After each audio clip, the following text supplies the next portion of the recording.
Sa ngalan samahan ug sa Anak ug sa Espiritu Santo. Amen. Pagbasa gikan sa sulat ni San Pablo ngadto sa taga Roma. Walay usa kanato mga magkinabuhi ug mamatay alang lamang sa kaugalingon. Kun buhi kita, ang atong pagkabuhi alang sa Ginoo ug kun mamatay alang usab kita sa Ginoo. Kay si Kristo namatay ug nabanhaw aron mahimo siyang Ginoo sa mga buhi ug sa mga patay. Muatubang kitang tanan sa Dios aron hukman niya. Ang tagsa-tagsa kanato maghatag og husay sa iyang kaugalingon ngadto sa Dios. Ang pulong sa Ginoo. Salamat sa Diyos. Salmo responsoryo ang atong tubag. Nagbantay kanako ang Ginoo, walay nakulang kanako. Nagbantay kanako ang Ginoo, walay nagkulang kanako. Nagbantay kanako ang Ginoo, walay nakulang kanako. Gipapahulay niya ako sa mga lunhang sibsibanan. O gitultulan niya ako sa mga tubig nga matinaw. Nagbantay kanako ang Ginoo, walay nagkulang kanako. Gilig-on niya ako, gitultulan niya ako sa dalan nga angay kong subayon. Sumala sa iyang gisaad. Bisan pag maglakaw ako sa kangit-ngit, nga walog sa kamatayon, dili ako mahadlok. Ginoo, kay nag-uban ka man kanako. Nagbantay kanako ang Ginoo, walay nagkulang kanako.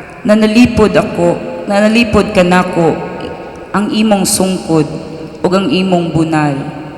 Giandaman mo ako pagkaon at tubangan sa akong mga kaaway.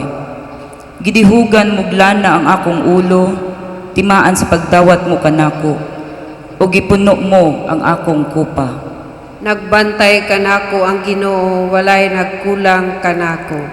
Ang imong kaayo ug gugma mag-uban kanako sa tibuok kong kinabuhi, ug magpuyo ako sa balay sa Ginoo hangtod sa kahangturan. Nagbantay ako, walay nagkulang kanako. Nagbantay kanako ang Ginoo, walay nakulang kanako. Ang Ginoo manaa kaninyo. Manaw sa kanimo. Ang pagbasa sa Santos nga Ebanghelyo sumala ni San Juan. Himayaw nikaw o Ginoo. Si Marta miingon kang Hesus, kun dinhi ka pa lamang Ginoo, dili unta mamatay ang akong igsuon. Hinuon nasayod ako nga bisan karon muhatag ang Dios kanimo bisag unsay imong pangayoon. Si Jesus miingon kaniya, mabanhaw ang imong igsuon. Siya mitubag, nahibalo ako nga mabanhaw siya sa katapusang adlaw. Ug si Jesus miingon kaniya, ako ang pagabanhaw ug ang kinabuhi. Ang nagtuo kanako bisan tuod mamatay, mabuhi. Ug ang tanan nga buhi ug nagtuo kanako dili gayud mamatay. Mituo ka ba niini? Ug siya mitubag, O Ginoo, mituo ako nga ikaw ang Mesiyas, ang anak sa Dios nga muanhi sa kalibutan. Pangigsuon ang maayong balita sa atong kaluwasan. Akong buot ko ipadangat ang akong pakigduyog sa kasubanan sa pamilya Uhoy. Ilabi na sa kamatayon sa atong pinalangga na amahan, the head of the family, ang haligi sa pamilya, the provider, ang generous kaayo nga amahan nga tigpanalipod usab tiggiya diya sa iyang pamilya. Kamao si Jaime, si Jimmy. Mga igsoon, dili na to ikalimod sa atong kaugalingon. Kadiin mabalaka kita gani mahadlok kita sa kamatayon. For us, death is this an inconvenient truth. Usa ka realidad kamatuoran sa atong kinabuhi nga we cannot deny that we fear. Mupod ni ang mga pangutana, no? Pangutana ni Marta diya sa atong ebanghelyo. Si Marta uban sa iyang mga igsuon nga si Maria ug si Lazaro. Suod kaayo ang Hesus ug sa iyang mga tinun-an. Gani dito sa Betania amo ni ang pamilya, no, ni Marta nga diin si Jesus uban sa iyang mga tinun-an dito sila magpahulay, no? Ug kanang gina-welcome gyud ni Marta. Ug kini nagpadayag nga diin na ay relationship, suod nga relationship ang pamilya ni Marta ug ni Jesus.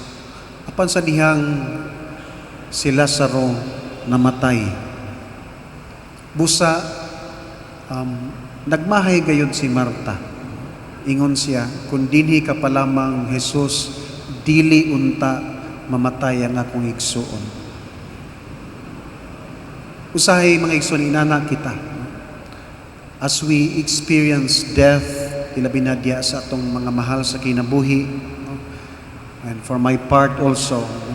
Na nakasinati po ko ana, we question God, no? Ginoo nga numan, no?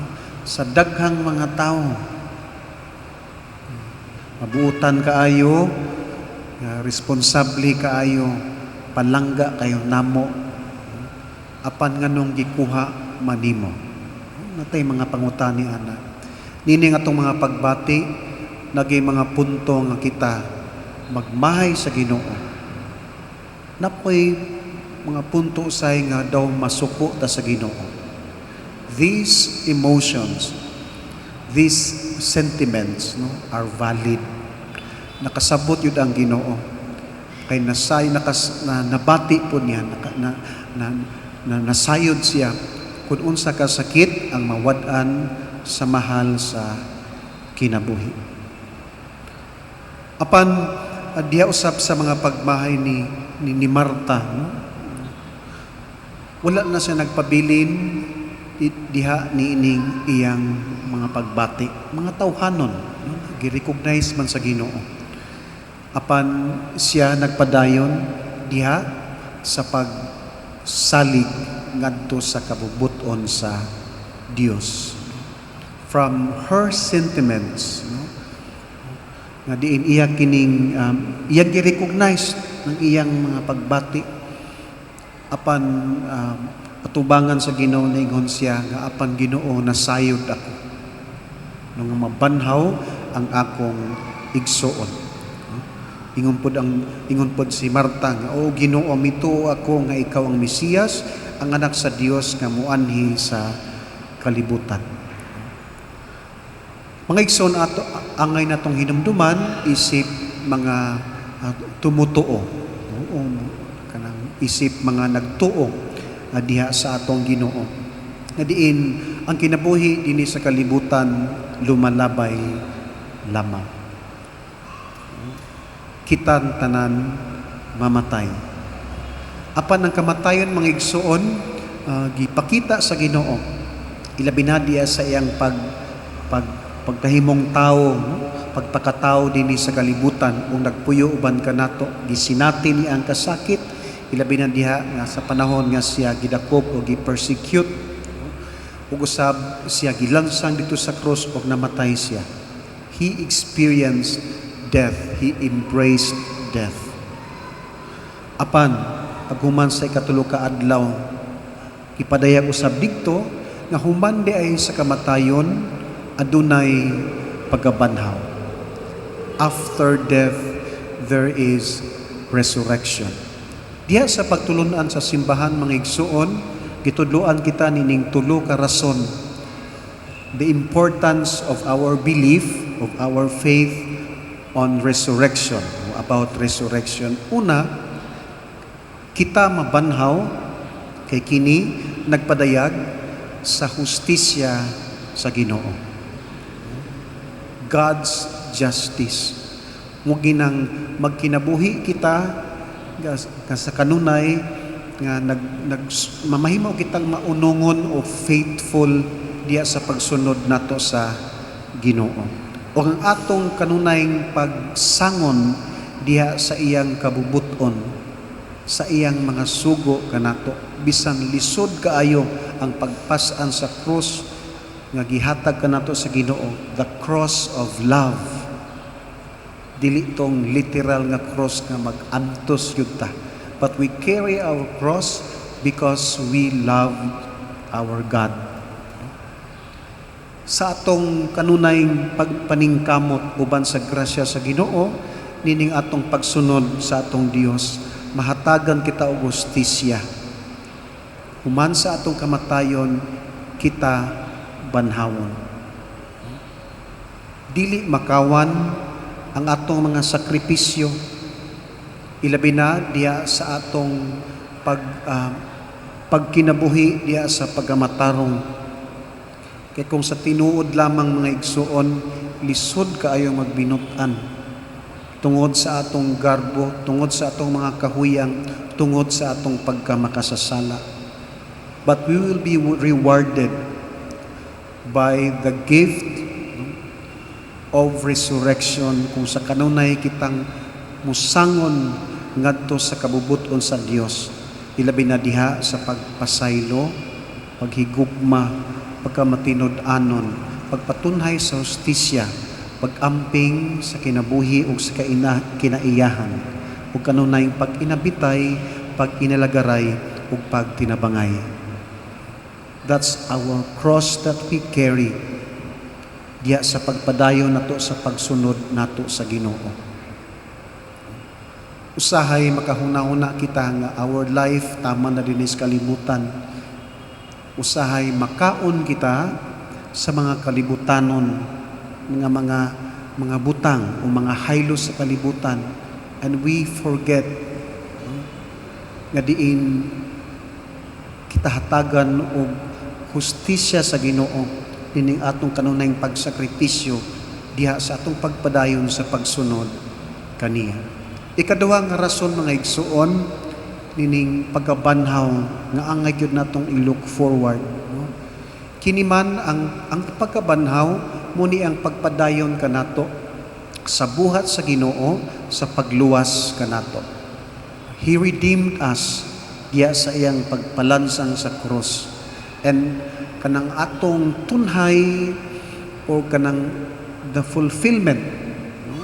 Diya sa atong pagkaluwas muuman ang sa atong pagkabanhaw gadiin ang Dios nagmadaugon batok sa sala. Ug usab ikatulo nga rason mga igsuon, kini nagpadayag usab sa atong pagtuo sa pagkabanhaw na bupuni ang patunhay, no? O the affirmation ng atong Dios, ang Dios nga walay sinugdanan at walay katapusan. God's immortality. Kay diris kalibutan kay mortal man ta. Matapos ang atong kinabuhi. And after our life here on earth, magkinabuhi kita nga wala nay katapusan dikto sa gingharian sa Dios. Akong gihisgutan ang pagabanaw mga igsuon aron kini makadasig kanato, makahupay kanato. Kung usama ng atong kasinatian karon nining atong pag-atubang sa kamatayon, ilabi na ang kamatayon sa atong minahal nga si Jimmy. And we are assured by the way we witness how Jimmy lived his life. Si Jimmy, naningkamot siya. Taliwala sa mga struggles sa iyang kinabuhi. Sa iyang pagabatanon, sa pagsugod niya diya sa iyang kaminyoon. A very interesting love story. Murag teleserye jud. Gusab diya sa iyang pagpalambo diya sa iyang uban, sa iyang pamilya, uban sa iyang mga anak, sa iyang asawa. And taliwala ni Ana, naningkamot siya diya sa pagtugyan sa iyang kinabuhi ngadto sa panabang sa Dios.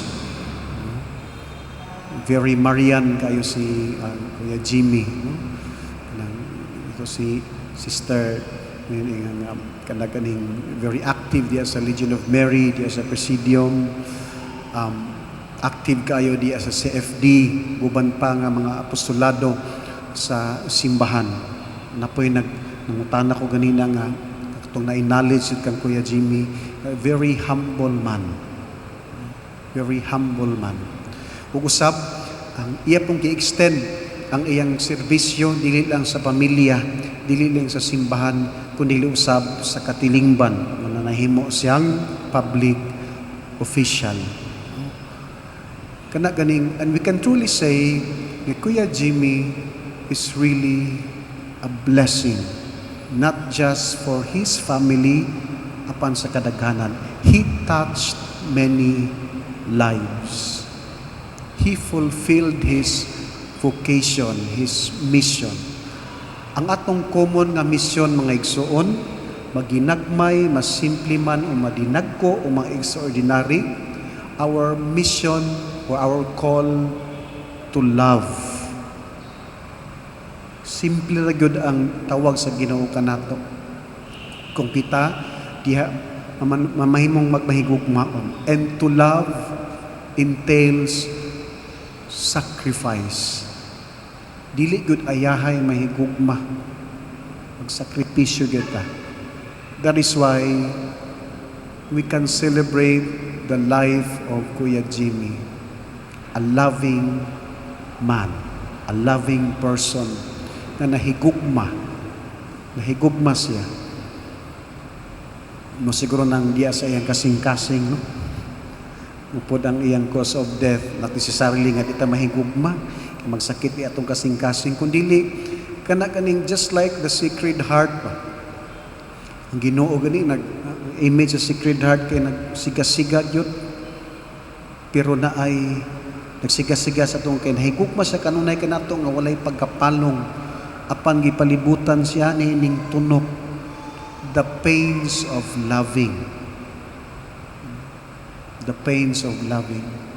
That is why, mga igsoon, hinapunta kadiin sa atong paghatod, no? Nining patayng lawas ni Jimmy ngadto sa Dios at ubangan nining altar. No? Mupod ang ato pong pagpadayag sa atong pagtuo. Pagpangayo usab sa Ginoo sa pagtuo nga atong gikinahanglan aron kita mamahimong mahupay, malig-on ining atong kasub-anan o kasakit karon. Usa man ang mga kulangon ni Kuya Jimmy ato sa bihalad ang atong mga pasaylo kaniya diya sa iyang pagkatawhanon. Usa man ang atong mga kulangon ngadto kang Kuya Jimmy ato pong ibungat kadto kaniya aron mas mamahimong magmalinawon ng iyang panaw. Usa ka damgo, usa ka mithi, sa usa ka amahan alang sa iyang pamilya, ang pamilya nga naningkamot diha sa pagtinabangay, pagpinasayloay ug pagpalambo kung usa man ang iyang mga gilegasiya. The best legacy maybe that he can leave us. Mauman ang kanunayng paghigugma, and we can only love if we love God first. Ang pagtuog, pagsalig ngadto sa Dios atong ihalad, umuna ang gipuyan usab ni Kuya Jimmy.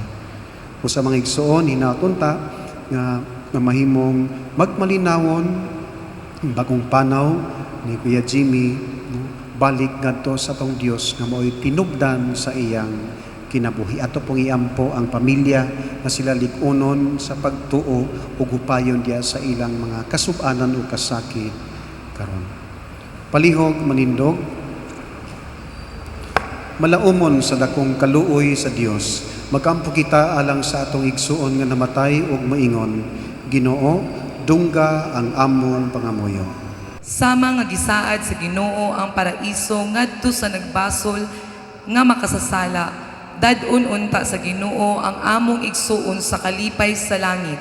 Magampo kita sa Ginoo. Ginoo dungga ang among pangamuy. Nga pinaagi sa bunyag ug sa dihog sa lana sa kaluwasan, tipon sa mga santos nga among igsuon, unta mahiuban. Magampo kita sa Ginoo. Ginoo dungga ang among pangamuy. Nga pinaagi sa lawas ug dugo ni Kristo nga nagling-on sa among igsuon, hatagan unta siyag dapit sa ginghariang langitnon. Magampo kita sa Ginoo. Ginoo dungga ang among pangamuy.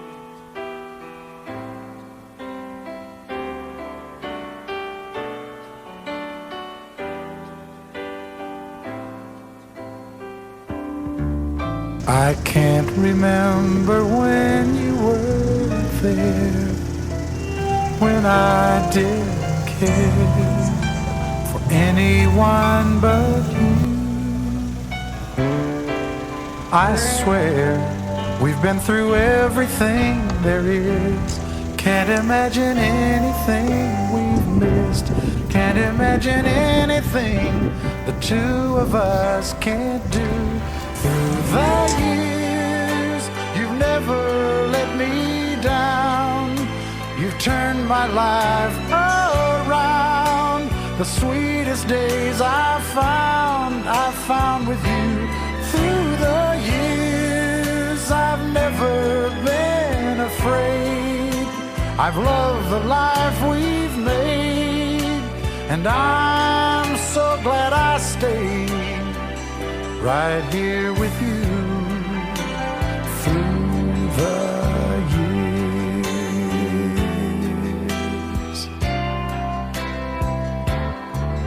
I can't remember what I used to do, who I trusted, who I listened to before. I swear you've taught me everything I know.